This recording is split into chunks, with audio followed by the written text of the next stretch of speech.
Hey everybody, this is Keylime here. Something that I know folks love to look at are tier lists, and what better reason to do a tier list than to rate all the mythics that we've got available to us here. So I've put together a nice little template here, and let us start deciding which mythics are the best. Obviously S tier is your highest tier and F tier is your lowest tier.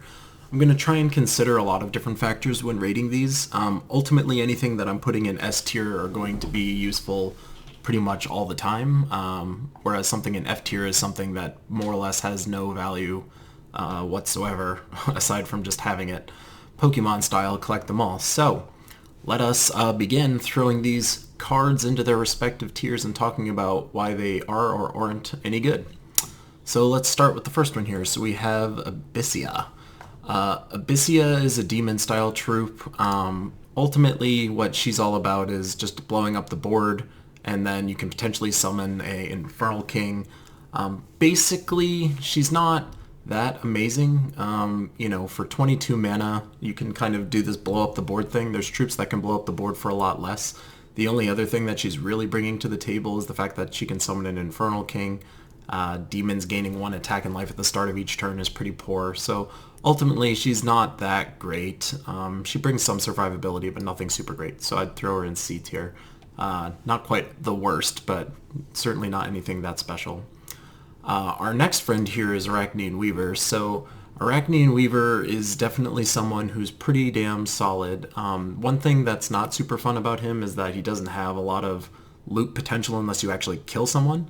He does a good amount of true damage to the bottom 2 troops, so that part's pretty fun.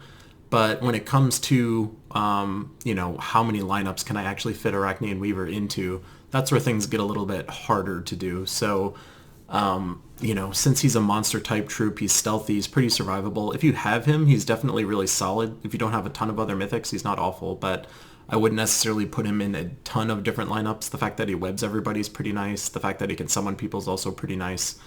So I'm going to put him at a solid B tier. Pretty solid damage potential. Certainly better than Abyssea, but nothing amazing. Next, we'll talk about my favorite guy, Infernus. I wouldn't necessarily call him literally my favorite. I do run Sunspear all the time, which makes me a little biased with Infernus. But with Infernus, he's kind of a troop that does everything that you kind of want. So he's doing damage, he's exploding the board every time you cast him. He's burning people with anytime you do a 4-5 match. So from a utility perspective, he's bringing a lot to the table. You can fit him in pretty much any kind of lineup that you want. So for that perspective, to me, he's definitely an S tier. He's not the absolute best. Like, I don't think when we're done with this list, he'll be sitting at the top of the S tier list. But certainly as far as any mythic that you can get that kind of does everything, and he does a lot of things very well, Infernus is definitely someone that's worth considering for sure. Like, early game, burning everybody, dealing 2 damage to every troop that's on the board, that's also really solid. So Infernus is definitely one of those top tier mythics. If you can get him, definitely always go for him. He's really, really awesome. Tina is also someone who's pretty damn great. So Tina is somebody, when you have the mana to cast them, they're going to give themselves a crap ton of armor and then also shoot off 3 really high damage, true damage shots. So with Tina, you can just outright kill people sometimes, which is really, really awesome. It doesn't have any loot potential, but in terms of how it works, it feels very much like Infernus. It's like a much, much tankier version of Infernus that actually has some spell armor on it as well. So from a raw damage perspective, like, Tina is definitely better than Infernus, but since she has no loot potential, that really hurts where she's going to end up sitting on this list. So I'm actually going to go ahead and throw her in the A list. Really strong A, though. Definitely a mythic that I would consider really good. Worldbreaker here is pretty good. On paper, you'd think he'd be a lot better than he actually is. So he has one of those traits where he'll just pump a random stat by 5 every time you get a 4-5 match. So you can imagine a world where you're getting a ton of stat pumps if you have a really loot potential type kind of team. He explodes the board pretty much completely every time you cast him. And then he's also doing damage to everybody. So in terms of loot potential, in terms of damage, in terms of that stat bumping, you're probably thinking, like, well, why isn't Worldbreaker as good as Infernus? It sounds like he potentially does everything. Infernus does only better. The problem with him is that he has an AoE kind of spell where he's hitting everybody, whereas Infernus has more of like a targeted spell. So anyone that's submerged is just going to get completely missed from this point of view.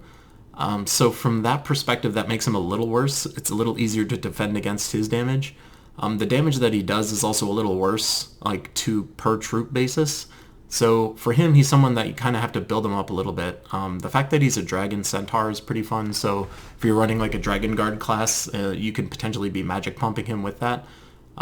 So I think on paper he's a lot better. In practice, you'll find that he's pretty solid. He takes a good amount of mana to actually fill. I think it's about 30, which is a lot higher than most of these others. So from that point of view, it's a little harder to fill him. His damage is a little bit more defensible if someone is submerged. The damage is a little lower by default. So for him, I'm going to put him probably... I'll put him here. Let's put him behind Arachnid Weaver for now. Someone that's fun. I kind of always wanted him when he first came out, but I don't really see him being used pretty much anywhere. That high mana cost and the defensibility with submerges makes him a little bit weaker. He's not really bringing any other utility to the table aside from the fact that he's just blowing up everybody. Urlai is kind of this one-note troop, so Urlai is somebody that if you have Scorpius, I'm sure you probably want Urlai. So Urlai will poison everybody when you do a 4-5 match, so from that point of view, obviously comboing it with Scorpius is pretty nice. Aside from that, she's just doing true damage to a bunch of people, and has the chance to summon somebody. So she's pretty decent by herself. Like on paper, she's bringing survivability, she's bringing some decent damage, it's true damage, that's definitely nice. But her traits really don't do anything aside from pair her with Scorpius, so Scorpius over here. So Urlai, if you just have her by herself, she's okay, but I wouldn't really say she's anything all that special to me. She's kind of really only ever used in combination with Scorpius. I've never seen another lineup, I've never made another lineup where Urlai is used in any kind of useful capacity. So I'm going to go ahead and put her ahead of Abyssea, but still C tier, nothing that's all that great. Next will bring us to Yasmine's Chosen. So Yasmine's Chosen, certainly in today's world with the current meta, is very, very strong. So in the meta today, you have a very green mana heavy lineup. You'll be running something like a Forest Troll with a the Essence of Evil weapon, and then you'll have a Yasmine's Chosen and then probably a Leprechaun at the bottom. If you're running a Leaf Storm at the start, you pretty much just green loop people to death. She has mana generation capability, which is nice. She'll make green mana for every entangled enemy that's on the board, and she's also entangling people every time you do a 4 or 5 match. So with Yasmine's Chosen, you have damage to everybody. She's doing entangles to a bunch of people every time you're matching greens. And, you know, that loop potential that she's bringing to the table is definitely very nice. So overall, I would say Yasmine's Chosen is actually really, really, really nice. The harder thing about a green mana dependent troop or a green mana generating type troop is that green mana seems to be one of the harder manas to like forcibly create. There's certain troops like Forest Guardian, someone like Leprechaun could potentially help, like, you know, there's Forest Troll, but there's no empowered converter that'll just get you green mana. That's like the one color that doesn't have any kind of instant conversion capability. So getting green mana is kind of hard, so that hurts her ability to be truly, truly, truly effective. But you can build lineups around her for sure. So I'm going to go ahead and throw her up there in the A tier for now. A really, really strong mythic, definitely in the current meta, also very strong with that specific lineup that I mentioned. So then this gets us to Gard's avatar. So Gard's avatar is kind of, I don't want to say useless, but he's pretty useless. He's really only effective against like a very specific type of enemy. So if you're fighting an only only a demon team, which is not really a thing, there's not like a current meta that exists where people are running just straight up demons, like Sorcerer is not a good class. So no one's really making demon specific lineups per se. He's going to silence them, which would be amazing. He's doing damage to all enemies, which is also pretty cool. It's boosted by his armor, so that's also kind of fun. And he gains armor every time someone casts a spell, so like on paper he sounds like he'd be a lot more amazing, but since he's so specific to demons, it really hurts his ability to do much of anything. Like, I would never build a lineup that I'm just running every single day with him in it. I would only ever start using him if there was some kind of meta that developed where like demons suddenly became a thing. So for me, unfortunately, I'm going to have to chuck him in that F tier. I would never ever use him, basically. You get him so you can get your White Helm Kingdom up to level 10, and that's it. Star level 10, I should say. But unfortunately, first one in our F list, salute to you, good sir. Then we get to the Wild Queen. So she kind of looks like Yasmine's Chosen, and it's kind of funny because she uses the exact same kind of mana as Yasmine's Chosen, and she functions very similarly to Yasmine's Chosen. So she's creating a bunch of skulls and green gems whenever you cast her, and then she's also stealing like a crap ton of attack from whichever enemy you target. So you can imagine, let's just go ahead and target the first troop with this, make them essentially have no attack, create a bunch of green mana, and then skulls. So I'll hit them with whatever skulls I make. I'll get a bunch of green mana to potentially just loop her. And then if the skulls left on the board, the troop that I hit with this is not really going to be able to hit me back because they're going to have very, very little attack. So on paper, she's definitely very, very good. I personally prefer her less than Yasmine's Chosen, however.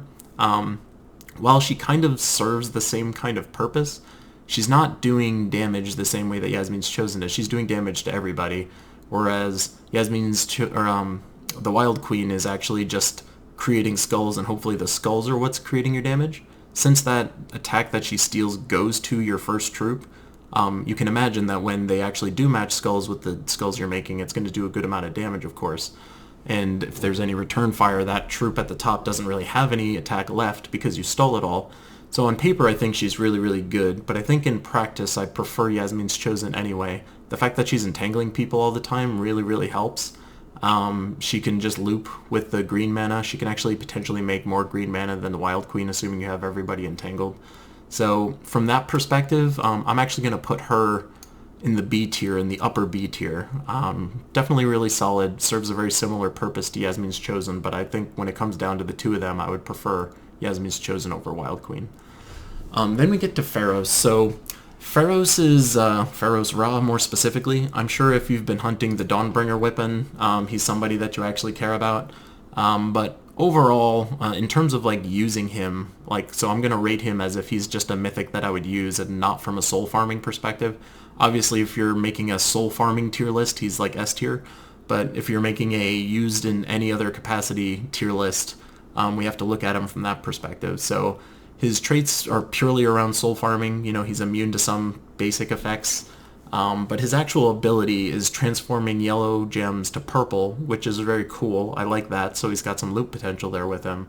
But he's only doing damage to a specific enemy boosted by souls, and he does boost souls, so every time you cast him, you get 20.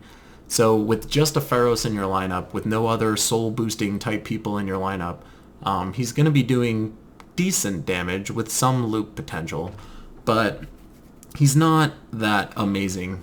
Since he is dependent on souls, if you don't have any other ways of generating souls, then you're just going to have him, and that means that it's going to take you like 3 casts to really unlock his full damage potential. And in this game, if you're taking 3 turns to actually do something useful, then it kind of really hurts his ability to be that effective. I'm not going to put him in the F tier, but he's definitely in the lower C tier. If you have a Pharos and you're done soul farming, I doubt you'll ever touch him again. There's just not a lot of useful soul building type troops that exist. Like, the Dragon Soul is potentially one. I think Keeper of Souls is another. I'm pretty sure he has that Necro ability. But either way, building a lineup around Pharos is pretty rough. So as far as a mythic not for soul farming, I'm going to put him like lower C tier, but as far as like soul farming, of course, if you want him, feel free to snag him. He's S tier soul farming if you want to think of that. Bloodhammer is a lot more interesting. So Stonehammer. Sorry, I always mix that up. Stonehammer is kind of tough to rate because he doesn't do any damage. He's just somebody that doesn't take damage. So he has like 80% reduction to skulls, which is, gross. If you smack him with skulls, it essentially does nothing. So from that perspective, he's very strong. But then what he's not really doing is like anything else. He's like a mana generation troop, which is cool. But the mana that he makes is a mix of red and brown. So making a bunch of red and brown gems is cool. He also takes brown himself. So that's cool. He doesn't take any of the red. And he does create a good amount of gems, so he's going to be making like 11 red and 11 brown, and anything that's greater than like 9 is considered really strong from a gem creation perspective. So in theory, he's very good. And then when you cast him, he's also stunning everybody and burning everybody. So you can use him as some kind of like, A lot of people want to put him in the first slot, of course, because he's got that 80% skull reduction. You can imagine he's like this massive tank. The problem with putting him in the first slot, though, is that he's taking blue, yellow, and brown away, so that only gives you the other 3 colors to kind of play with your bottom troops with, otherwise you're mana blocking yourself. And unless you're running him specifically with like a King Ironforge, it's going to take all 24 mana to get him all the way full, just to cast an ability that may or may not loop and doesn't actually do any damage. So he's like the game's purest tank that exists. I like him on paper. I really want to use him a lot more, but in reality, trying to build around the fact that you have a mythic in your first slot, it's kind of hard to build around him more specifically. I've actually found I like him more in like a 4th slot, where if he gets mana, then I can use his ability to get the fun stuff out of it, but I'm going to just do my damage tanking some other way. Having him mana block everybody that hard at the top makes him pretty rough. So since he's a mythic that's supposed to be put in that first slot, unfortunately, I'm going to have to rate him a little lower. I would say he's kind of like a high C tier. I like him, but I don't really like him. I don't use him pretty much anywhere, but I want to use him a lot more than I actually do, if that makes sense. I want this guy to be better. He's just not there. So then we get to High King Irongut. So he's one of those troops that's like, if you have him, you can definitely use him and stuff. So if you're delving, like, he's a troop that's extremely strong for that. So he'll have a percentage chance to devour somebody just based on his attack. So if he has 35 attack, he'll have a 35% chance to devour somebody. So something that you'll typically pair him up with would be like a Chief Dragoon or like a Queen Isabel, something like that. Something that's boosting his attack somehow. So if you do that, then your percentage to devour gets a lot higher. And then obviously if you do devour somebody, that percentage can jump from, you know, if you devour someone with 30 attack, then it jumps up to 30% higher. And if you devour somebody with like 70 attack, then suddenly you have like 100% devour chance every time you fill him. So you can do some really cool stuff with him. He's a goblin type, so whenever you shoot him off, you get an extra turn anyway. So from a delving perspective, this guy is really, really great. You can even use him to some effect in actual like PvP or Guild Wars type scenarios. The problem is that in a PvP or a Guild Wars type scenario, he's not going to start with a high enough base attack that you're going to feel confident actually using him, because if you fire him off and he doesn't get what you want, you've kind of wasted all that mana potential that you invested in that troop. The damage he does otherwise is extremely low. Like, it's, you know, you'll hit somebody for maybe 20 or something like that. So unless you are very confident he's going to devour, so like in events, you can spend the time to actually build him up to the point where he can devour stuff, or in delves. He's extremely strong from a delve perspective, but he's a lot weaker when it comes to PvP or Guild Wars. So for that reason, you know, just for your own personal reference, you can say, if I'm delving or doing events in some capacity, like, I could put him in like an S tier. From a delving perspective, I'd say I use him pretty much every single time I can. But from a general usage perspective, he's not all that effective. So I'm going to put him in like a low B tier. Certainly a lot more useful than these other ones below him, but nothing that I would put ahead of any of these others. Then next we get to Ubastet. So Ubastet is actually one I don't have, which is really frustrating, but I've obviously fought against Ubastet a trillion times, so I'm very familiar with what he does.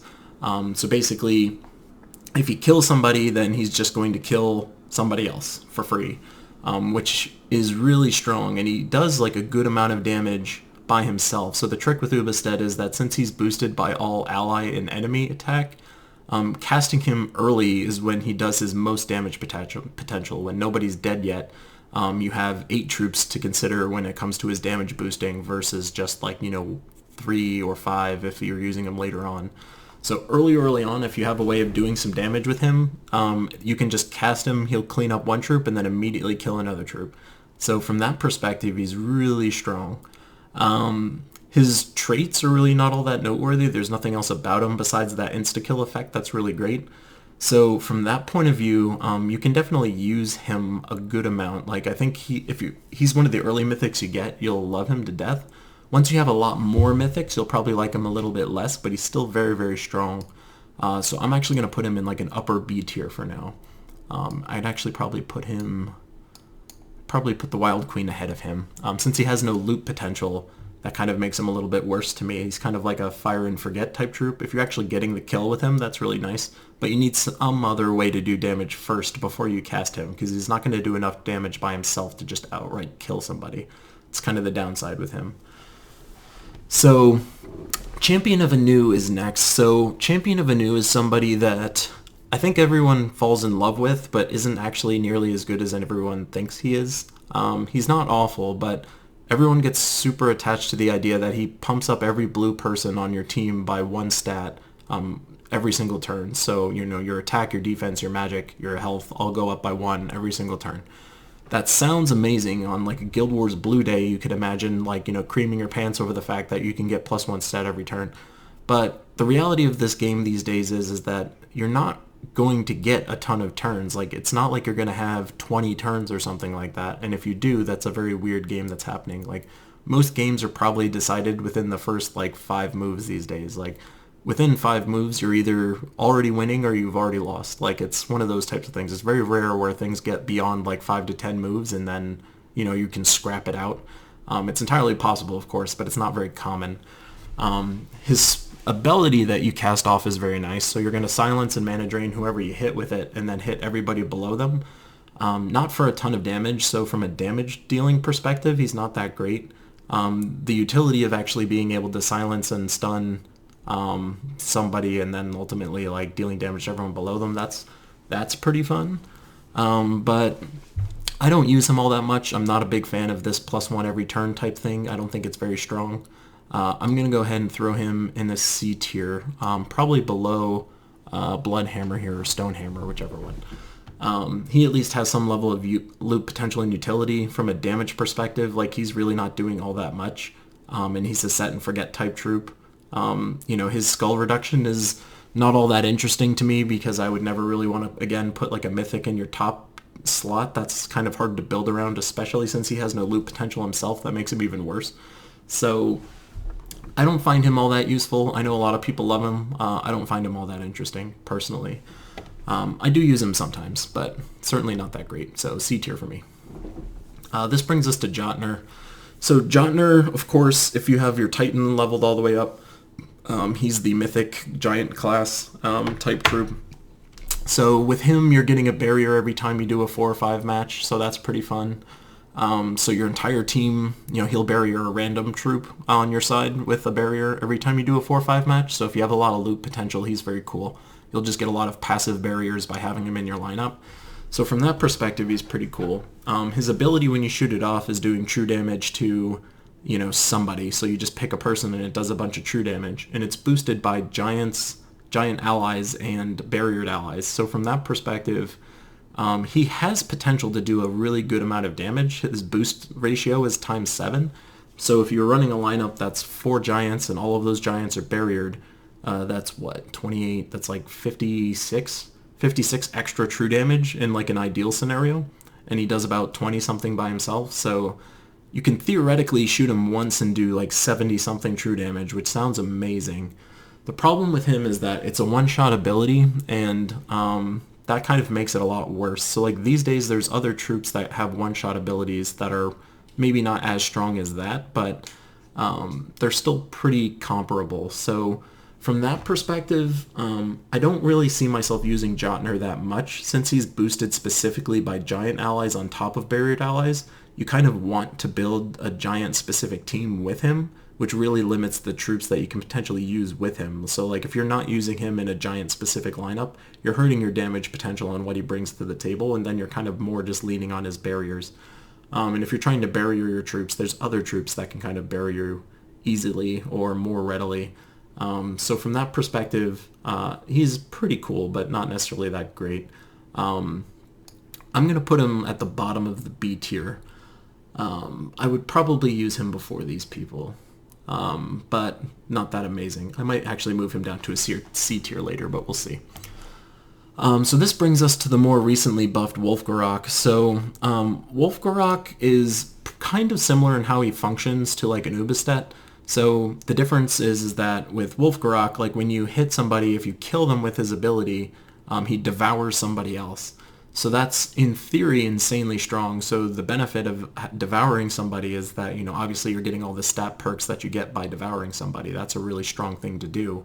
The problem is that the damage that he does on his spell is not that high. So I think when I have him in my lineup, he's doing about 23 base, and then he gets a boost by other Wargear allies that you have. And there's not essentially any good Wargear allies that you can put on your team. There's a lot of really cool Beast allies that you can put on your team, but there's not any good Wargear allies. So trying to build a lineup that's giving him a lot of stat pumping is really not that great. When you get a 4 or 5 match now with the recent change to him, he's actually gaining 2 attack and magic. That is kind of cool, but again, it's kind of hard to get that initial kill with him. You kind of have to specifically deal the right amount of damage to somebody to get them low enough that you can then use him to devour somebody. The other downside of him versus Ubastet is that since you're specifically devouring, if you happen to target somebody and you kill them, but then it tries to devour somebody that's immune to devour, this isn't going to work. So you kind of are rolling the dice if you're against a team that has any devour immune troops that he's not going to try and devour that specific troop. That ends up being kind of a big problem. So I love the idea of him. I do appreciate the buff that he got. It makes me want to try and build a lineup with him in it. But again, since he's primarily synergizing with Wargear allies, that's not something I can really build a good team around. So even with the buff, that's going to put him pretty low. I would put him just below a new, but above these other troops.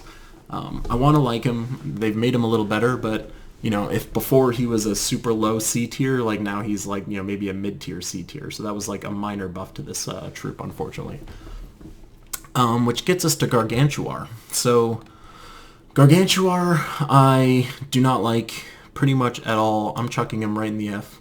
So if you're familiar with Gargantuar, he does a really solid nuke, potentially. So since he's an orc, I think he's undead orc or demon orc, something like that, but the thing you're going to care about is the fact that he's an orc. He gets extra magic every time he gets hurt, so they kind of want you to build him with Garnok, which is a troop that'll deal damage to yourself and then generate some mana. So you'll get some stat bumping by that, and it's a really strong number. I think it's +8. And then for every troop, whether it's on your side or their side that dies, he does an extra 15 damage. So his nuke can be awesome. I'm not even going to question how awesome his nuke could get.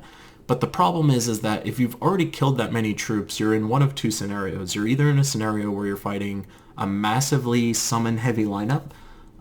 So if the other team is running something like an Orb Weaver with a King Avelorn, and an Arachnid Weaver, which is kind of this common build that you see these days, they're going to be summoning 1,000,000 troops, and you think to yourself, oh shit, I'm going to put Gargantuar in there and deal 200 damage every shot.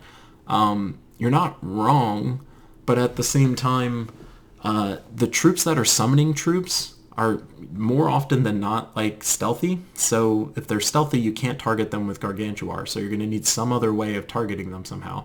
And even if you just directly nuke somebody down, he doesn't have any loot potential. So not having any loot potential, just essentially doing this massive nuke that requires a bunch of troops to be dead already.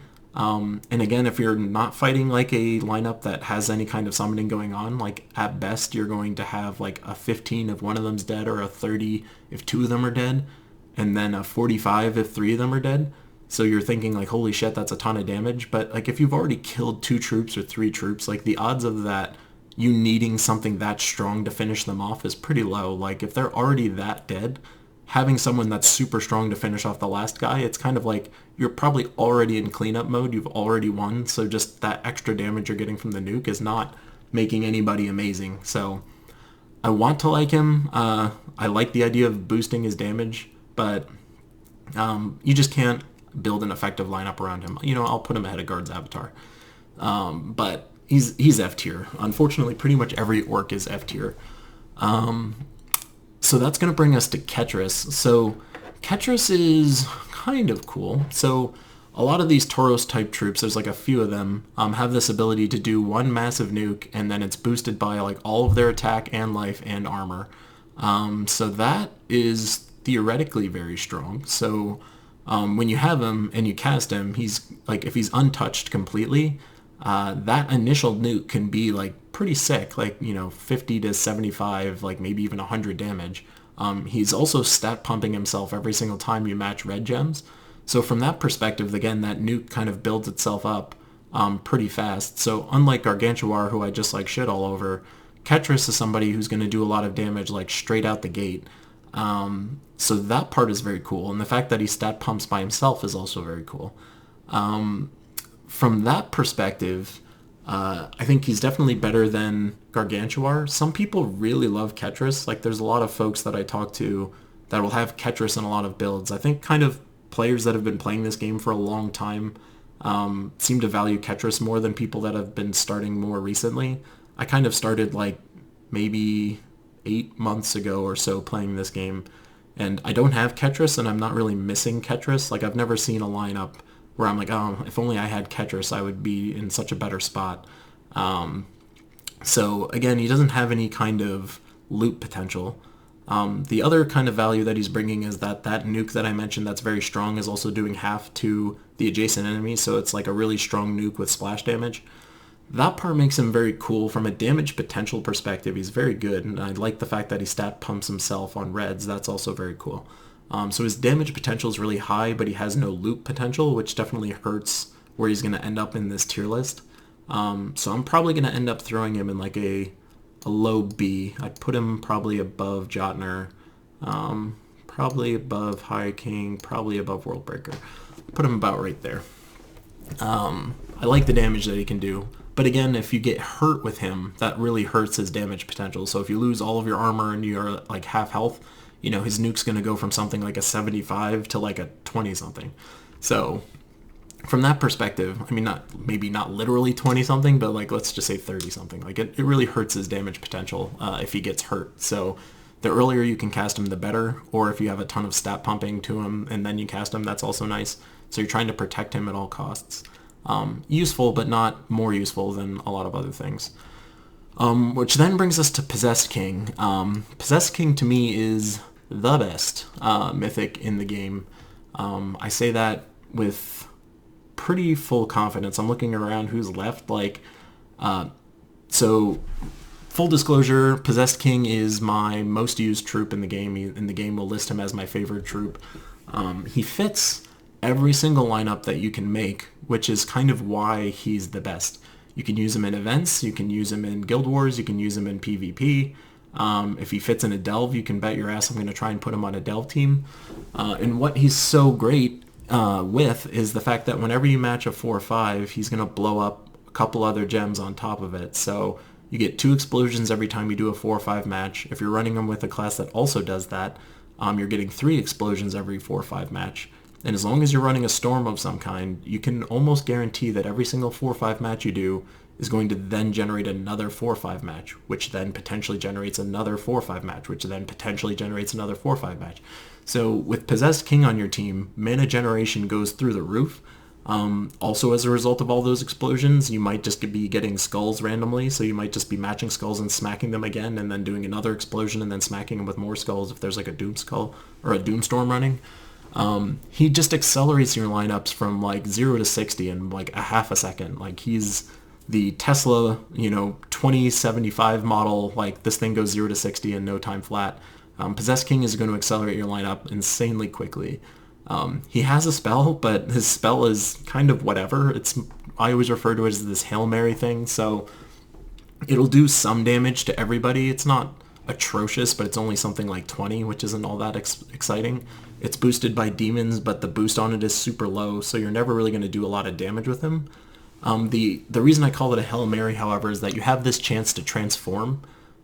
So he has I believe it's a 20% or a 25% chance to transform in 3 different instances. So when you cast him, there's a chance you could turn 3 troops on the other side into some random demon, which, as you know, if you've played the game before, getting a troop transformed into some other troop completely ruins your lineup. Like, suddenly you have this troop that doesn't fit with whatever you were trying to do in the first place. Like, it's going to have a different mana requirement than you were expecting. Its spell effect could be completely different than what you were wanting it to be. But the chance of it isn't super high. So, you know, when there's only one troop left, you do have 3 different chances of that 20 to 25% chance to actually transform them. So if there's only one troop left and it's against Possessed King, you might be able to just transform something super scary into, like, you know, a puppy dog. One thing to beware of is that sometimes you can kind of screw yourself over with that transform. So some of the things he can transform into actually can summon stuff by themselves. So if you summon like an Infernal King with him, then suddenly you have to deal with this Infernal King who's looping. He's like looping himself, and then he's also like not dying. Or you could potentially turn them into a Abyssea, which, as you know, can then explode the board and then make Infernal Kings. So you might end up creating a problem with Infernal King by depending on that transform. But with that Hail Mary type effect that I said, if you were like dealing with a Tina, and this Tina is super, super strong, and you're like, how the hell do I get through this Tina? You know, you can keep casting Possessed King, and maybe you turn that Tina again into a puppy dog, and then you don't have any worries whatsoever. But again, the reason why he's in this S tier at the top slot is because of that explosion thing. I cannot think of a single lineup that I have that would be worse with him in it. To me, he just brings every lineup up a notch. I can't recommend him enough. People that are sleeping on the Possessed King are really missing out on something. Take it to the bank. Which brings us to Scorpius. So, as I mentioned before when I was talking about Uralai, Scorpius is kind of this troop that people seem to like. He's in the same vein as Vanu, where he's giving all brown allies +1 every single turn, which, again, feels like it's really strong, but in today's day and age, again, your games aren't going to be lasting so long that you're going to get like 80 stats out of this or something like that. The more interesting thing about him is that he's doing this lethal damage if the enemy is poisoned. So again, as I mentioned with Uralai, you can explode the board, get some 4-5 match, and now suddenly everybody's poisoned, and then he can just outright kill them. So you think to yourself, that's really cool. There's a bunch of different troops that poison people. You could use someone like Magnus. There's literally a thing called like Poison Stinger or something like that. Or Fangblade, I think its name is. There's troops that poison people. But poison in and of itself is a really weak debuff. It's kind of like the worst debuff in the game. Like when you get poisoned, you probably don't even think about it or care about it. The only reason you ever care if you're poisoned is if you see a Scorpius on the other side. But the problem with Scorpius is that his damage potential kind of depends on having somebody else poison them for you, which is kind of the problem with him. So you can never just put Scorpius in some lineup and suddenly your lineup gets better. Whenever you have to put Scorpius in your lineup, you have to be putting something else in your lineup to get the benefit of this. You would think that, well, he has a first trait, and that first trait says it poisons enemies when doing skull damage, which is true, but he doesn't really have any survivability himself. Like, he has no natural defenses. So putting him in your first slot is bad for 2 reasons. He has 3 different mana colors that he's going to block. He doesn't loop by himself, so even when you fill him and you cast him, you're not going to have any quick way of filling him back up again. He's not going to help you fill himself back up. His mana cost is pretty high at 28, and then, again, you're needing some other troop to work with him to do some poisoning, and you're only poisoning with him in the skull damage, that top troop. So if you skull damage hit the first troop, and then you cast his ability, which only hits the last 2 troops, you know, it's doing nothing at that point in time. So unless they're down to 2 troops, then it starts to be useful from that point of view. But again, you need a skull first to do it. So Scorpius on paper, I think, is more fun than in practice. I actually think Scorpius is pretty bad as a result. I would actually put him below Abyssea, who he actually works with. I'd probably put him just above Pharos from that perspective. He's just not bringing much to the table. He's just bringing raw damage to the table unless people happen to be poisoned, which requires other troops, which limits your lineups. So pretty low from that perspective. You know what? I'd actually put Pharos above him from that point of view. He at least has loot potential. So not the worst, but certainly not that great. The +1 every turn makes him somewhat more useful than these other people. The fact that he has some kind of one-trick pony capabilities with this poisoning and instant killing makes him better than these two, but still pretty weak from a mythic perspective otherwise. That brings us to Skadi. So Skadi is more interesting from a different perspective. So something that's kind of slept on with Skadi is this fact that she has a final trait which actually creates an ice storm at the start of every turn. So there's no other way to consistently get Ice Storms. There's a weapon called Jar of Eyes, which will let you get an Ice Storm rolling. I think if you level up the Giant class, or the Titan class all the way up in Thoradin, and you level Thoradin all the way up, you can create an Ice Storm with that. There's probably a few other ways you can get Ice Storms going, but having an Ice Storm just running constantly by default is very, very nice. People that have watched some of my other videos know that I love Sunspear, and one of the things that makes that class so strong is that it has a Firestorm at the start of every turn. So just by having Skadi in your lineup, you're getting an Ice Storm at the start of every turn, which is actually very cool. The only thing that makes Skadi not as fun is that she doesn't have anything else passive going on that makes her more fun. So her spell ability that you use is a one-shot, doesn't have any loop potential. It's pretty strong. It's basically Queen Mab mixed with like a Trickster, is like the way it works. So you'll end up mana burning the first 2 enemies, which will do okay damage. It's not that strong. But then it flips those 2 people into the last position, so you kind of jumble up the other enemy team. And then you freeze those 2 people that you just mana burn. So you basically like make 2 troops pretty not fun, and it throws them to the back of their lineup. And then if you happen to have an open troop slot, it'll also summon a Queen Mab. I have some issue with this though. So summoning a Queen Mab above a Skadi is kind of not cool because they mana block each other perfectly. So Queen Mab also takes blue and purple, and Skadi requires blue and purple or yellow. So you end up creating a situation when you're mana blocking your Skadi to have a Queen Mab above her. I think Queen Mab is actually better than Skadi actually. So Queen Mab will just be freezing every 4-5, and she also mana burns everybody. So she's going to be freezing more people and hurting more people. The only thing that Queen Mab doesn't do that Skadi does do is guarantee that you'll have an Ice Storm running all the time and jumbling up the other enemy team. So Skadi as a mythic is kind of this weird situation where if you're running her, you have to be running a very specific kind of lineup. She doesn't fit in like a ton of different lineups, and her ability isn't all that strong. And there's another legendary troop called Queen Mab that actually does, I would argue, better things than she does even by default. So I don't hate her. I do use her sometimes, but she's not as good as you would kind of want her to be. So I'm going to actually put her probably at the top of the C tier list. I'm debating if between her and Jotnar. I'm still not sure if I like Jotnar there. But I'd put her at the top of the C tier list. Pretty cool. You can use her, but not that amazing across the board. Which brings us to Voice of Morpheus. So this is somebody that I actually just got more recently, and I've kind of fallen in love with him, so I'm going to be a little biased when I'm placing him just now. Again, the problem with him is that he doesn't have loop potential, so you're not going to be able to cast him and then just, cast him and cast him and cast him like you can some of the top tiers. But with him, you're getting a really solid nuke, so it's dealing a ton of damage to a specific enemy. It's boosted by all of your ally mana, so if you put him in a 4th slot and everybody above him is full, you can imagine that nuke is going to be doing anywhere from like 50 to 75 damage or something like that, which is pretty nice. Whenever you cast him, it'll also cleanse everybody on your team, which is also kind of nice. And then it also gives 5 mana to everybody else on your team, which is also kind of nice. So he does a lot of cool stuff on his spellcast. Really high damage. The fact that it cleanses is nice. The fact that it gives people mana is also very nice. But what makes him probably the most useful, as far as I'm concerned, is the fact that whenever you do a yellow gem match, he's actually cleansing everybody on your team.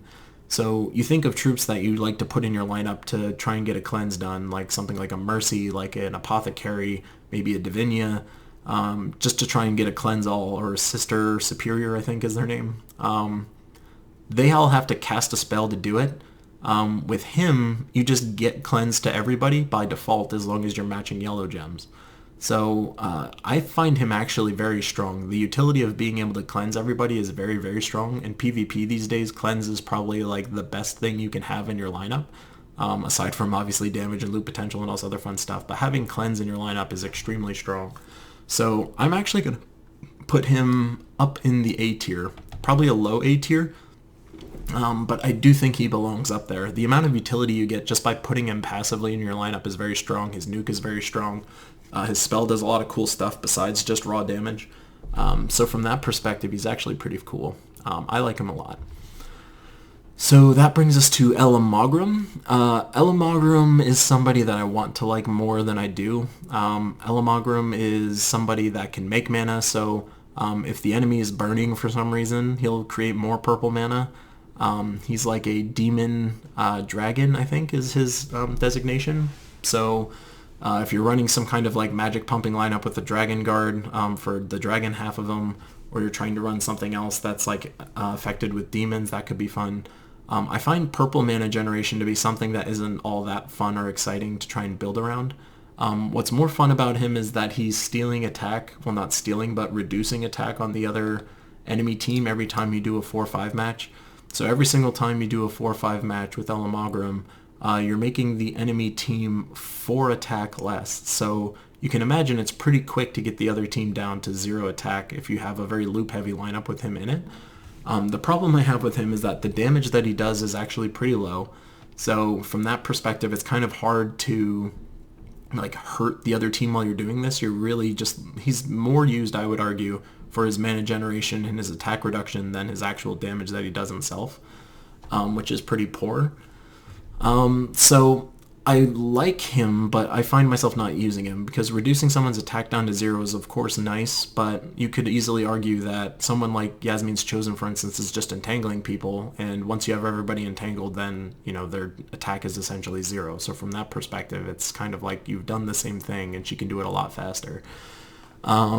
So I don't like Elamogrum all that much. I want to use him more, but I don't find him all that exciting. I'm actually going to put him probably above Worldbreaker, just about there. That stat reduction for attack is pretty fun. The mana generation is nice. It's not that he does 0 damage, but it being boosted by burning enemies makes that not as fun. He makes 8 purples by default, so if everybody's burning, he'll make 12 purples, which is a lot more fun, but doing only 8 purples is kind of weak. You know, like a standard mana creation thing is about 7 gems. He only does 8, and he doesn't burn anything by himself, so you have to have something else burning to try and boost him, which is kind of awkward.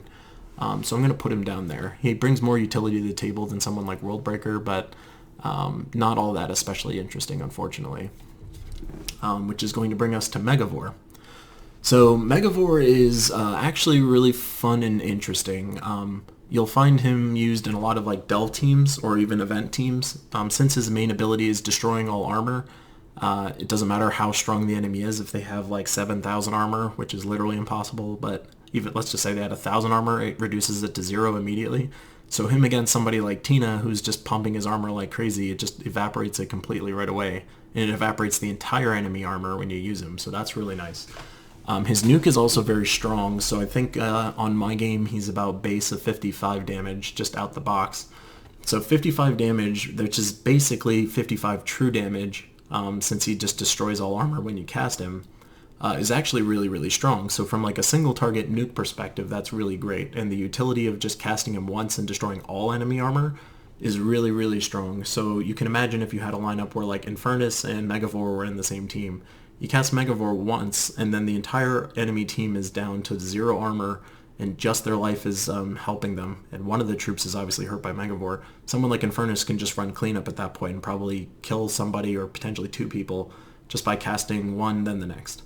So Megavore is really cool just from that perspective. But what makes him into this like awkward, interesting perspective is that every 4 or 5 match you make, there's an 8% chance that you'll just kill the last enemy in the other team's lineup. So just outright killing somebody, like having a chance to just outright kill somebody with him in your lineup, makes it really attractive. So with Gems of War, hopefully you're building lineups where you're looping a lot.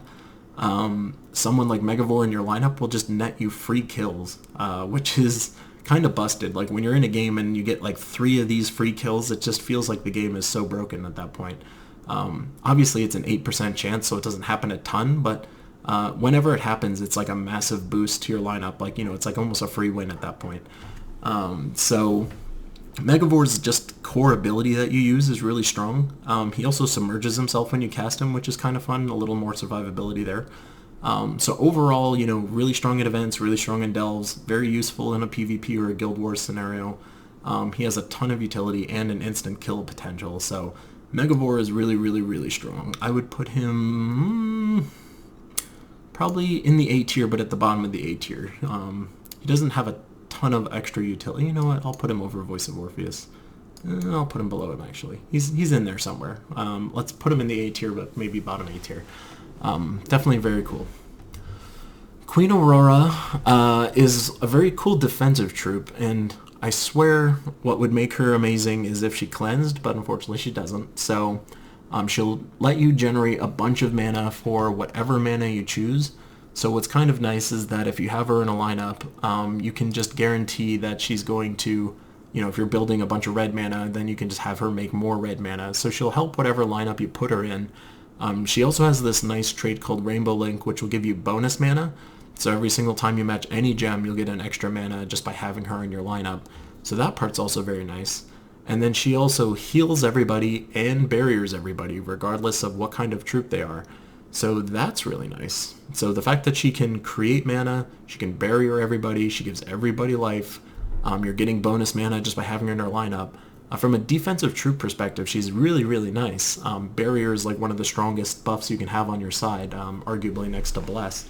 So Queen Aurora is really going to bring your defensive capability up a lot. But as I mentioned, what she's missing is any kind of cleanse. So unfortunately, when you have a Queen Aurora, you can't use her fully defensively, because if you're frozen, entangled, you know, just diseased, all this other crap, like, she can't do anything to help you in that capacity.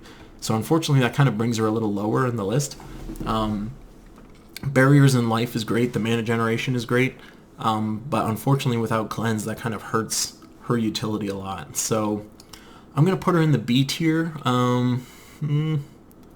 probably somewhere in there. I'll put her above Worldbreaker.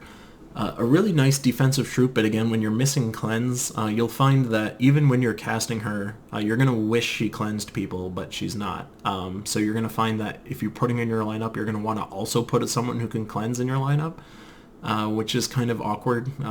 Two defensive troops is a pretty weak lineup, usually. So it kind of hurts what you can do with her, unfortunately. As she exists, she's very cool, but unfortunately as a defensive troop that doesn't have cleanse, it kind of hurts her tier listing, if you will. So that brings us to Finesse. So Finesse is kind of like, if you're not running Sunspear, then she's not great at all, unless you're running a Firestorm by circumstance, you know, if you have like a Garuda in your team or something like that.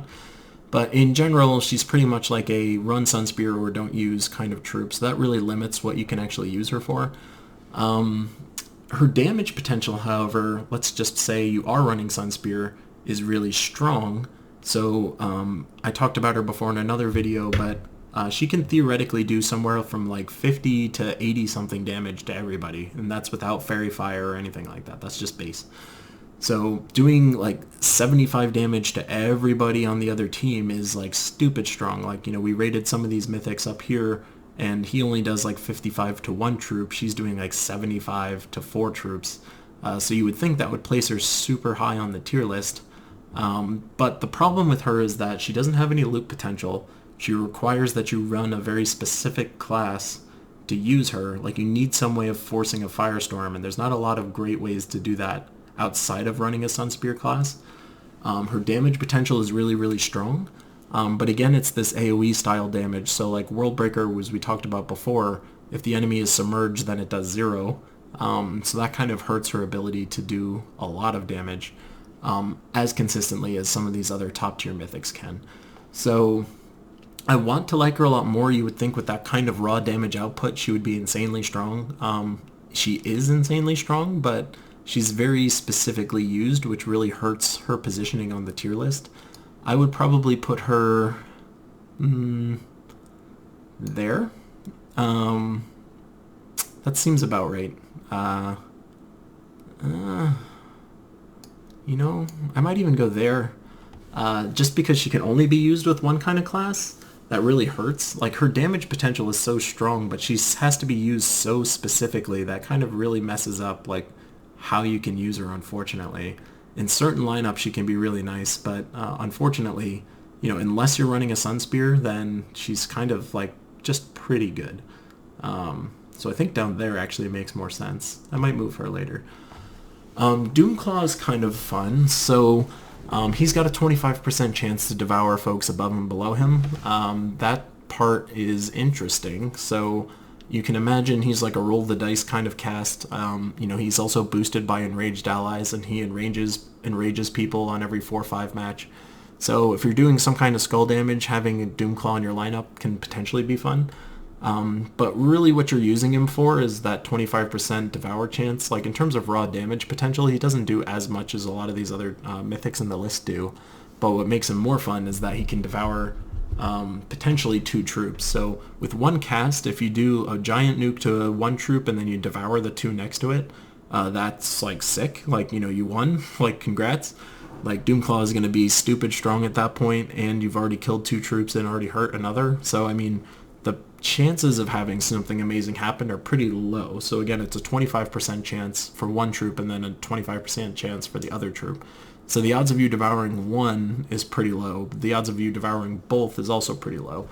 So it's not a troop you can depend on. So that's where he gets kind of weird from a placement perspective. As we mentioned before, there's other troops that can do fun stuff like Irongut, but again, it's like the percentage chance is low enough that it makes it not that useful. He doesn't have any way of even boosting his chance, so that makes it also problematic.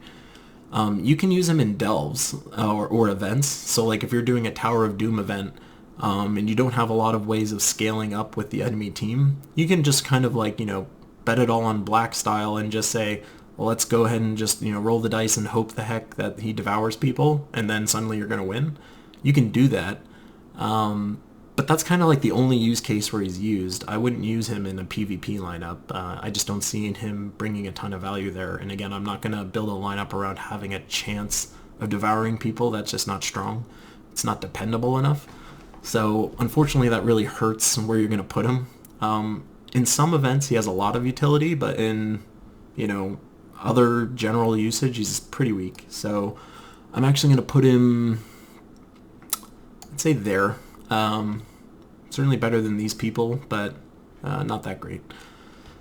So that brings us to Undine. So Undine is kind of cool, but not that cool.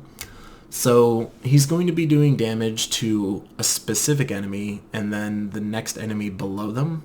So that's okay. He's hitting 2 people. It's boosted by merfolk and submerged allies. So that's kind of where it starts to get weird with him. Merfolk you're not going to be using a ton of. Like, it's kind of hard to build a really effective merfolk lineup. There's not like a lot of utility troops that are merfolk oriented, like mana generation troops, I should say. So it's hard to build a lineup with like 3 to 4 merfolk. With the recently released Tidecaller class, you can potentially use him a little bit more. So this is purely just the damage we're talking about related to him. So he's doing damage to 2 people. The boost is times 8. So I mean, if you're running Tidecaller with Undine, you could have, let's just say, 3 merfolk on your team, and let's just say 3 of them are also submerged. So you're getting 48 extra damage to 2 people. That's cool. Like, that's strong for sure. But then beyond that, he's just submerging all blue allies. But the thing that's kind of strange about that is if you're running merfolk with him already, they're probably already submerged anyway. So like, depending on him to submerge people isn't all that useful. Like, more than likely you're already submerging just by having other troops on your lineup. The more interesting thing about him is that he silences all blue enemies. So on a Guild Wars day, for instance, if you can build a defense team for blue day that has him on it, you can silence the entire enemy team, which, as you know, if that's ever happened to you, is insanely frustrating. When you're silenced, you can't gain mana, you can't use your spell. You feel like that troop is more or less dead. So silence is super strong, and on Guild Wars Blue Day, you can guarantee that everybody's blue on the other team, or at least they should be. So from that perspective, it's very cool. He's also permanently submerged himself just because of his final trait, which is just submerging him at the start of every turn.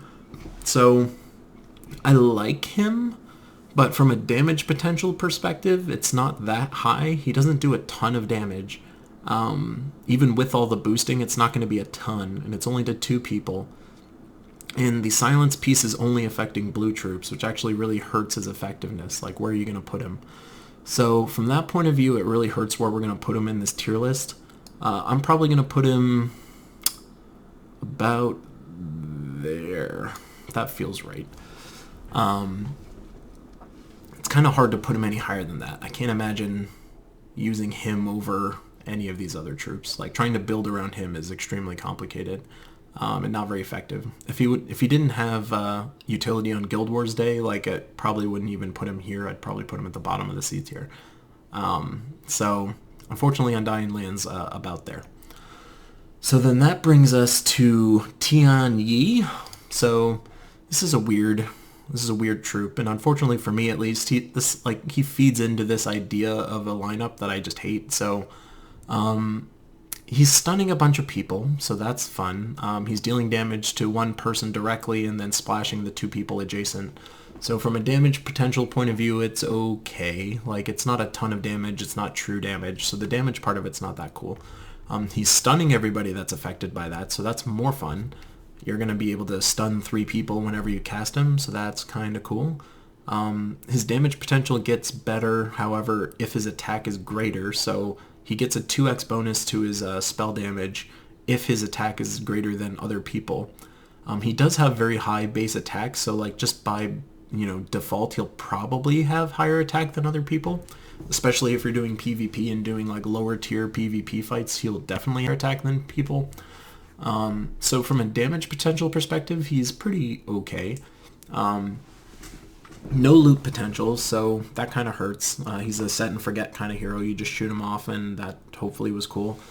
But the thing that makes me not like him is he'll summon 1 to 3 monkey disciples when you cast him. So I just cannot stand these summon style lineups that exist. Like, you can't build a lineup around summoning troops. They're just not dependable. It's not useful. And the fact that he summons potentially 3 monkey disciples, like, if you win that fight and you're depending on this summoning thing, like, you had the least fun game of Gems of War. Like, you might be happy you won it, but if you're having to depend on somebody summoning troops to win, like, these games are taking too long and they're very awkward to play.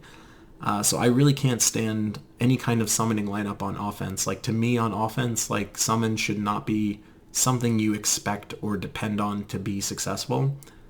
You're setting yourself up for failure in that perspective. Like, depending on people dying and then trying to survive longer is just not an effective strategy. His core ability by itself doesn't net a ton of damage or utility. Like, stun is very nice, so I'm not going to say that that's awful, but he doesn't do enough damage to really justify using him. And it's kind of dependent if you're even going to do that damage. If he happens to have lower attack than other people, like if he's entangled, for instance, that's really hurting his damage potential on his ability. You'll still get the stuns, and stuns are obviously great, but I almost wish they pumped his damage more and just removed that summon thing that he has. I mean, Monkey Disciples do synergize with him. Like, they'll make red and yellow mana, and he takes red and yellow mana. So from that point of view, they synergize a little bit, but I really just do not like summoning kind of lineups. His damage isn't high enough just to justify putting him all that high. His third trait of stealing 1 magic at the start of every turn is, it's not that useful. Again, you have to wait a bunch of turns to get a ton of value out of that, so it doesn't really seem that effective. So overall, I'm actually going to put him in the C list. I would even put him about there. I prefer the utility of someone like Champion of Anu versus him, which is just only damage and then summons. I'd use him more often than I'd use him, so about there feels right. So that brings us to Sunnah. So Sunnah is kind of interesting. I like her in theory. So her cool thing is that when you cast her, she's going to steal life from 2 enemies and then steal magic from the other 2 enemies. So the 2 weakest, she'll take their life, and then the 2 strongest, she'll take their magic. So what's cool about that is that the magic she's taking is like a really high amount. Like, we're not talking 2 magic here, we're talking 8 magic. So every single time you cast her, she's getting 16 magic. So the damage part that she's doing, the stealing life part, that's going to get boosted by the magic that you have. So she's just like stealing more and more life every single time you cast her, and she's getting stronger and stronger at stealing life every time you cast her because of the magic stolen piece. So that part is actually really nice. What's also cool about her is that she fairy fires a random enemy when matching red gems. And she needs red herself, so obviously you're going to be putting her in some kind of lineup where you're getting a lot of red gems. So from that point of view, it synergizes kind of nice. The only thing that's kind of holding her back from my perspective is that she doesn't have a ton of passive utility. Like, you'll passively fairy fire people by having her in your lineup, but every time you cast her, there's no loop potential, so it's kind of like you're giving up your turn to cast her ability, and her ability isn't so strong that you can potentially just kill people with it. You're going to have to already have done some damage to have her do the finishing blow. So from that point of view, it makes her weaker. I like her in theory. Like, if this game's meta changed where, you know, matches took like 10 to 20 turns to decide like if you're going to win or not, you know, like, you can't tell if you're going to win or not until like 10 or 20 turns down the road, she would be a lot more useful. Like, the longer a match goes, the more effective she's going to be. But since, again, like, lineups are usually super effective by like turn 1 or like maybe turn 3 at the latest, it's kind of hard because you'd have to fill her multiple times to like get all that fun benefit that we were talking about. So on paper, I think she's really, really cool, but in reality, I don't think I would use her all that much, unfortunately. I do think that puts her as a relatively strong troop, however. I think about there feels right. I definitely would not put her with all these other folks. If I had her, I don't have her, but I can just tell based on who I've played against and how I've watched her play, and other lineups I've gone against. I've never gone against a Sunnah and been scared to death. She's not all that interesting. Unfortunately, just due to the meta, again. So, as a result of the super quick meta that we're dealing with today, that puts her a lot lower. Next, we've got Drakulus. So, or Draculus, maybe? I don't even know how you'd say this, but long story short, he's bad. I'd put him as like the best bad, maybe, but he's pretty bad. So what's not fun about him is that he doesn't really do much of anything. So he gains 8 life when he does skull damage, so you think like, okay, he's like a skull tank, but you know, based on the tier list that I've made and hearing me talk about all these other people already, you know that I don't like mythics in the top slot. That mana blocks you on 3 different colors right away. He has no loop potential, so he's just doing life stealing from everybody. So you would think like, oh, okay, he has 25% skull reduction, that's cool. He's stealing life from everybody, so that's cool. So of course he's like a super great tank. He's just going to keep getting beefier and beefier and beefier at the top slot. The problem is that he doesn't have loop potential, and he's mana blocking you. And again, if somebody is submerged, you're not getting anything. So it's kind of hard to try and build something around him. He's also undead type, and there's not really a lot of undead stuff that you can synergize with him, so you can't really build a lot of lineups around him either. In theory, you think he's a lot cooler than he is, but I think he's kind of a victim to this super quick meta that I keep referencing. The fact that he doesn't have loop potential means you have to get all that mana to use him in the first place, and then when you cast him, he'll get a little stronger, but he's not doing a ton of damage. He's going to die pretty quick, kind of no matter what. So unfortunately, it's kind of hard to try and build a lineup around him. At least some of these other people have some gimmicks or do more damage that kind of makes them a lot more interesting. He's just kind of this like one note, not great troop, unfortunately. I'd still probably use him over these other 2, but he's still pretty bad, unfortunately. I was very happy when I got him in a guild chest, from a guild task rather, so I didn't have to try and craft anything or like roll some chests to get him. I just got him. And I think I have too many of him, actually. That's enough about him. I'm sorry. Every time he comes up, I end up bitching about him way too much. So then that's going to bring us to War. War has a special place in my heart because he was the first mythic I ever got. He is interesting, kind of. So what's kind of cool about him is that he's getting 3 attack at the start of every turn. So he stat pumps himself, at least attack-wise, pretty strong. The thing that I don't like about War is that his second talent, or trait rather, gives you a 25% skull reflect, which makes you think like you want him in your first slot, but you absolutely do not want him in your first slot because, again, you're gaining 3 attack at the start of every turn, so you don't want to lose him. You want to keep him alive for a long time. So, you know, he doesn't have skull reduction. He's doing skull reflection, so he's still going to die really fast. Like, he doesn't have a lot of health and armor by default, so he would die super quick if you ever put him in the first slot. So that skull reflect trait is kind of useless. And again, he's only gaining 3 attack every turn. Like, that's a really strong amount of attack every turn. But again, it's per turn, so you're kind of dependent on a game taking a long time to actually use him. That all being said, his nuke is actually very solid. So he's dealing, let's just say his magic is, let's just say you're doing about 20 damage with his nuke by default. It's boosted by your attack, however, by a 1-to-1. So for every attack you have, you're doing that much extra attack or damage when you cast a spell.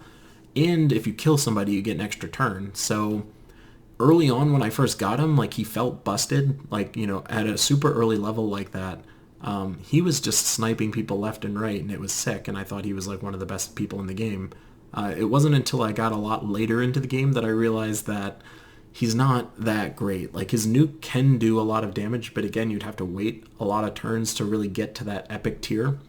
The fact that he does get an extra turn when he kills somebody is kind of cool, but unfortunately, since you have to wait a few turns to really get the full benefit of him, that makes it hurt a lot. I've actually used him in like attack boosted lineups where, you know, I'll get him to like 80 attack really quickly, and then every time I cast him, he does a lot of damage, but now I'm using some other troop to help him be more useful. So just by default, that also limits what you can really do with someone like War. So unfortunately, that kind of brings him down a lot on the tier list. Unfortunately, that's going to put him probably in like there. Pretty good damage, but aside from just raw damage output, that's pretty much all he brings to the table, and unfortunately it takes him a little bit to get there. So I'll put him about there. That makes sense. You know what? I might even put him below Undine. You know, I'll put him above. I'd probably still use War over Undine most times. So that's going to bring us to Plague. So Plague is kind of cool. He's one of these troops that's like very weird, and I like weird troops. So you can potentially do fun stuff with him, but it's kind of hard. So the main gimmick with Plague is that he's like the stat reduction like mastermind of the world. So every single time you do a 4-5 match, he's stealing, or not stealing, but the enemy's losing 3 skill points, and every enemy is losing 3 skill points. So that's really cool. And whenever you cast his main ability, he's decreasing a random skill on all enemies by a decent amount. And then he poisons and diseases them, which is, you know, whatever. But the skill reduction that you get by having someone like him on your team is like kind of nuts. So if you have a really strong lineup with 3 troops, and you know you're looping a lot already, and you just put a Plague in the 4th slot, you're going to get a lot of stat reduction like really quick. So that part's actually really, really cool.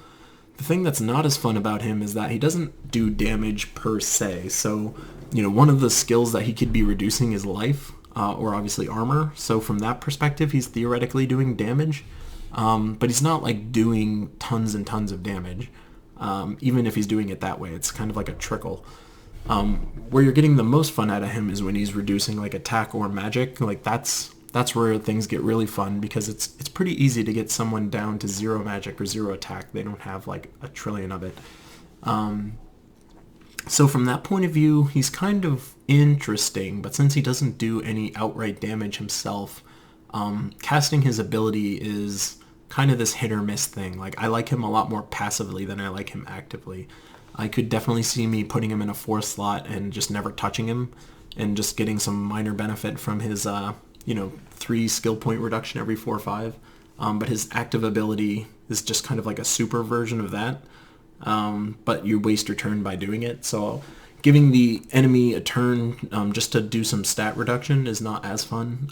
There's a troop called Aurora, which does basically the same thing that he does, and she also explodes the board. The only thing she doesn't have is that passive 3 skills every 4 or 5. So, just from like the spell perspective, Aurora is actually way better than Plague. The only thing that Plague is bringing that over Aurora is that passive like 3 skills every 4 or 5 match. So it puts him in this weird spot. I kind of like the nature of him. I almost wish the skill reduction was a lot faster.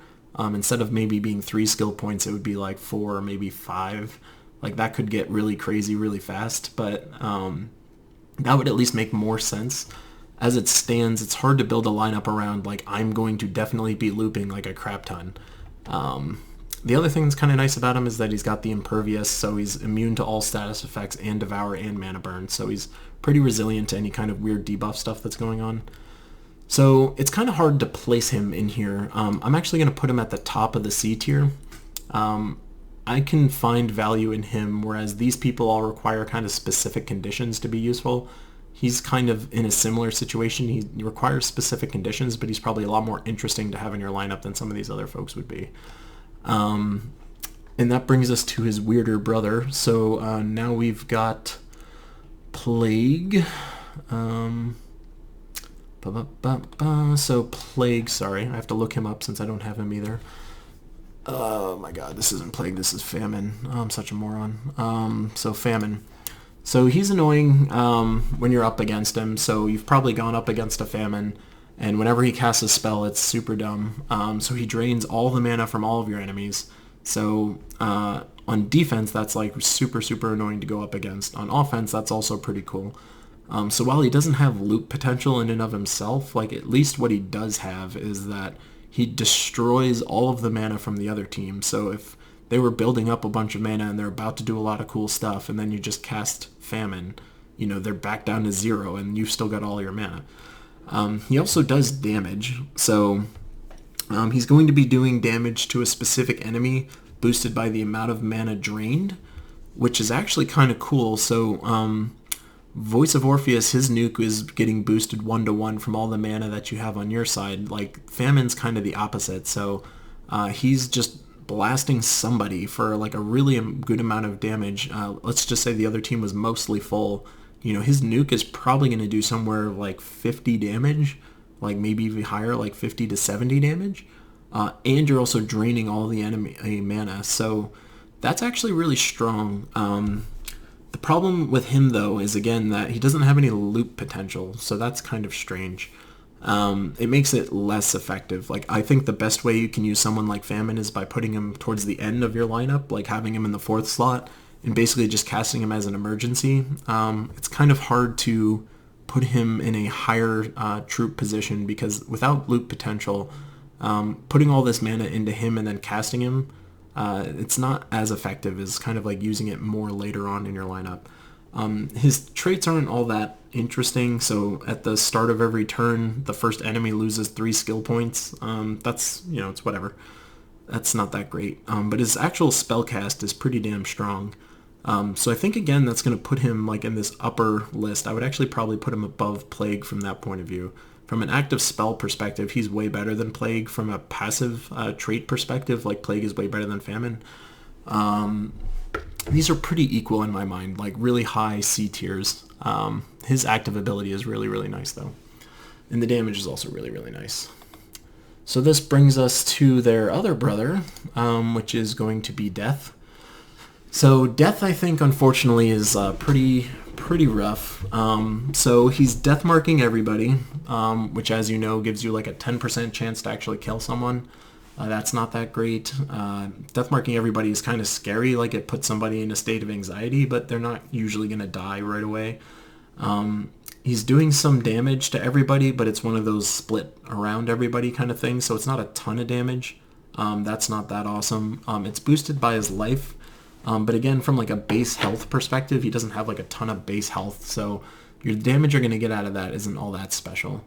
And his final trait of like stealing 2 life at the start of every turn, it's again one of those every turn things, so it's actually very slow. So as far as like the apocalypse type troops, I think he's probably the worst. I would unfortunately probably put him in the F tier, even below Drakulus actually. Actually below Gargantuar. Still better than Gard's Avatar, but in terms of what he does, like trying to build a lineup around death marking everybody, since he doesn't have any loop potential, like this isn't really all that scary. Like it takes too much mana to try and maybe kill people randomly with a death mark, and there's a lot of troops that are immune to death mark anyway. The damage he does by himself is too low to really warrant this being scary. So unfortunately, I think that's going to put him pretty bad in our list here. Then we get to our super rare fun boy down here, which is Xanthos. So Xanthos, as you know, is one of those troops where you have to build a bunch of weapons first before you can make him, so he's kind of annoying to get in the first place. but he's always in your Soul Forge under the assumption that you've got the materials required to get him. But if you know me at all, you know, as I've said before, that I hate summon style lineups. So he's stealing life and magic from somebody. And it's like a decent amount. Like he's not stealing a low amount of this. Like it's his magic plus 12. So that's kind of fun. But unfortunately, what's not so fun is that he summons people if you kill people. So the thing that's kind of better about this versus someone like a Tianyi is that he's summoning people just constantly. He's only summoning people if you kill someone. So like at least you're not just constantly summoning. It's kind of like you've already killed somebody in their lineup. So this is just bolstering your side after you hurt their side. I'm a lot more in favor of at least that kind of summoning. But in general, since he's only doing single target, and it's stealing life, so again, he's getting life as a result of casting that, and it's essentially doing true damage to the enemy he targets, and stealing half of their magic. That's potentially very cool, but since he doesn't have any loop potential, it's not all that exciting. Like, you're not really going to kill people outright with Xanthos. So it kind of puts him in this weird spot. I don't love him, really. I would still probably put him about there. I think I could sooner see myself using someone like Scorpius than I could using Xanthos. He's just not that effective. You'll get some extra utility out of that summoning if you're killing people, but again, from my perspective, if you're killing troops, you're probably already in an advantageous position, so the fact that you would suddenly need summons as a result of that doesn't really make a lot of sense. So I'll put him down there. So that brings us to Queen of Sin. She's more recently released. So what's cool about her is that she's using this bless ability. So if you have a demon lineup, she'll bless all of the demons on your team every time you cast her. So that's actually very nice. She's also doing true damage to 2 people, which is also pretty nice. So that part's kind of nice. But the thing that's weird about her is that she's summoning troops, which as we've heard, I really don't like. The one thing that's kind of nice about her summons, though, is that she's not summoning a random troop per se. She's summoning either Wrath specifically or Lust specifically. Lust, I'm sure you've encountered if you do PvP, is the one that just passively makes you hurt yourself every time you kill somebody. So Lust is actually pretty annoying to have randomly summoned. Wrath is actually a very strong troop by himself. He's got mana conversion, and he can do skulls, he enrages. So Wrath is actually a pretty cool troop to have, and those are both demon types as well, so they'll get blessed by her every time you cast her. So from a demon lineup perspective, that's pretty cool. She doesn't have any loop potential, so that's not very fun. She does reduce damage from spells, so she's got a little bit of survivability. You'll actually get more survivability, I think, out of the bless than you would out of that spell reduction. The thing that's kind of fun, though, is that enemies lose 4 random skill points when an ally casts a spell. That doesn't sound as great as every 4-5 match, and obviously it's not, but if you're having a kind of lineup with a lot of mana conversion specifically, so we talked about Wrath, he's converting mana, so like you cast Wrath and you potentially refill Wrath and then you can cast Wrath again. You'll be casting more often than not if you have specific kind of lineups. Like Glaceon is another demon type troops that actually has mana conversion. Wrath is another one that has mana conversion. So there's demons out there that do mana conversion pretty regularly. So they would synergize actually pretty nicely with the Queen of Sin. And then having everybody on your lineup blessed is actually very strong. Blessed is like one of the best buffs you can get. It makes you essentially immune to all debuffs. So that part's really nice. And the enemies losing 4 to a random skill when you cast a spell is pretty nice. Unfortunately, she doesn't have loop potential, though, and the damage she's doing isn't stupid strong. So it kind of puts her in this weird spot. I'm actually tempted to put her up here. I was somewhat tempted to put her here, but I'm gonna put her there, just based on how strong Bless is. I think that's pretty cool, and the fact that she's summoning a very specific troop, I think that's also very cool. So that's pretty fun. Fallen Valdis, total shit. I almost don't even want to talk to her. I won't talk about her. I'll quickly cover what she does. So, like Gard's avatar, you need to be fighting a very specific kind of troop to make it useful. At least with her, it's Divine. With Guard's avatar, it was demons. With her, it's divine, which is at least more common. But she's doing damage to all enemies, and then she explodes Doom Skulls for some reason. As you know, there might not be any Doom Skulls on the board, and let alone like a bunch of them. So the explosion part of her ability, you almost like won't get much effect or any effect out of that. The damage she's doing to everybody isn't that high. And again, unless you're specifically fighting a divine team, you're not getting essentially anything out of the rest of her abilities. So she just becomes like a do damage to everybody kind of troop. That's pretty bad. There's tons of troops that do damage to everybody that aren't mythic, so they'll cost less mana. And there's at least, they'll do more damage than she'll do. So unless you're fighting divines, like, she's like straight up F tier, I might put her slightly above Guard's avatar because there's a lot of interesting divines out there that would be worth silencing versus demons. There's a lot of really good demons. Like they're basically sharing the shit list at the bottom there. Not that great. Then we get to Obsidius. So Obsidius is somebody that is actually pretty cool and very recent. So Obsidius I like a lot because he reminds me a lot of Infernus in some ways, but not quite as good. So he's going to destroy a block, like a straight up 5x5 block there. So the nice thing about destroy is that you're getting 100% of the mana in that block. So if within that block is 17 red gems, you're getting all 17 mana from that. Versus if you had exploded that same space, you might have only gotten 6 mana or 8 mana or something like that. So you can potentially generate mana better with someone like Obsidius. He has a really strong passive ability, so his passive of stunning everybody on 4 or 5 matches is really strong. Stun is extremely effective in the meta today, so from a stun perspective, that's really, really, really strong. The fact that you just need to match 4 or 5 just once, stunning everybody, that can really turn the tide of a fight. So that makes him really strong from there. The other cool thing about him is that he's just doing heavy splash damage, so I believe heavy splash damage was introduced with Obsidius.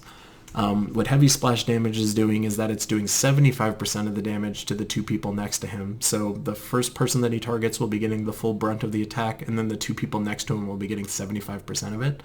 The damage he does isn't stupid high, but it's still pretty cool that he's at least doing that much damage to 3 people for the most part. But then he's also got this 50% chance to do light splash damage to a random enemy. So what's nice about that at least is that for light splash damage, even though it's only 25% to the 2 people next to them, it's still full damage to the one in the middle. So just by casting him once, you're probably going to at least do like a total of 100 damage. Is that about right? It might be a little less. Maybe a total of like 80 damage to like 3 different troops, adding up to 80 damage is what I mean. And then potentially maybe another like 40 or 50 damage total between 3 other troops. From a damage perspective, that's not like atrocious. It's not the best at all, but it's not awful. But he has really strong mana generation with that big chunk of the board that he takes out, and then he stuns everybody on 4 5s.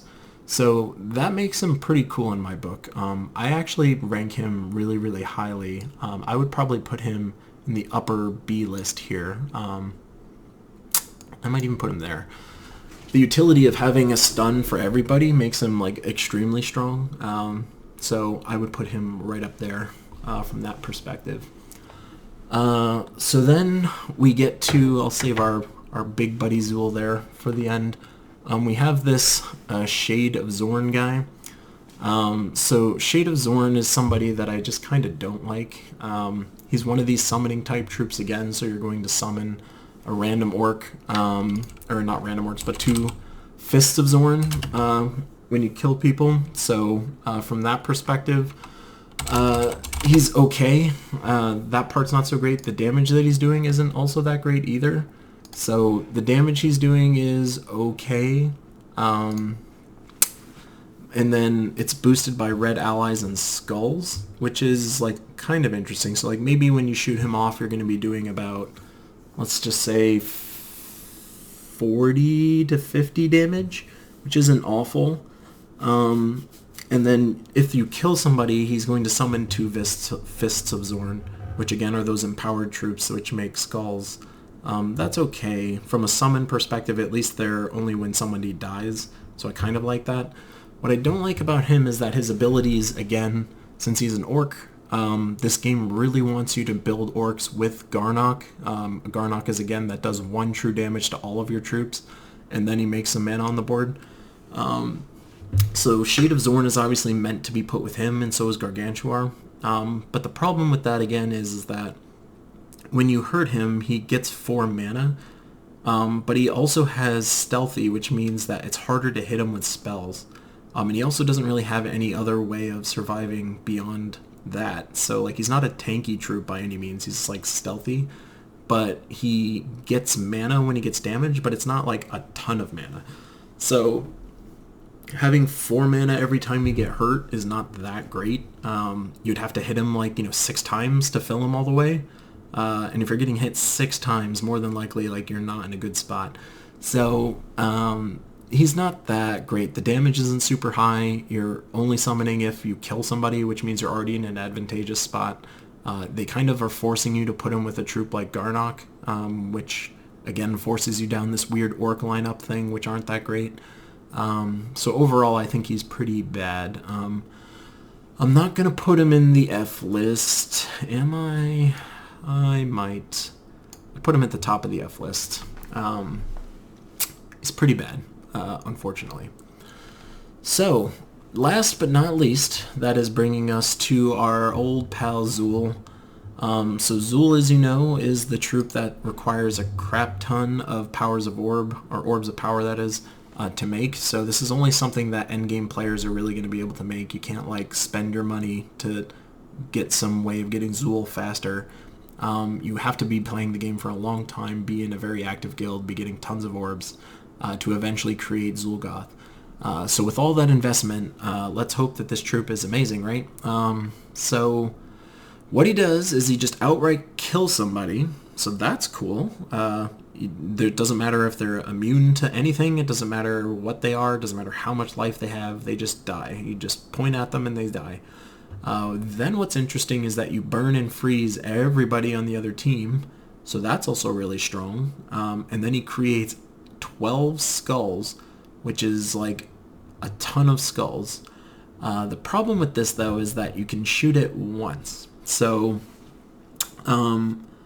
if he was able to be cast multiple times, and the game has been bugged before where he can, which is nuts, but if he's working correctly, killing an enemy, burning and freezing everybody, and then creating 12 skulls is an insanely strong ability, and that is why they have it limited to 1 shot, because if you could do that multiple turns, if you have good enough mana generation, you can just loop them, loop them, loop them. Like, the fact that it creates 12 skulls almost guarantees you're going to at least match one of them, and more than likely means you might get a critical hit out of it, which is going to loop. So he does require 32 mana to fill, so he's not the easiest troop to get full mana. But that is a stupid strong ability. I unfortunately don't have him myself, and it seems like a lot of people have him in this not as amazing tier. Like, you don't see a lot of, like, A+ defenses use him, or A+ offenses use him. I've never really seen people showcase him in, like, this sick-ass, like, lineup that nobody can beat.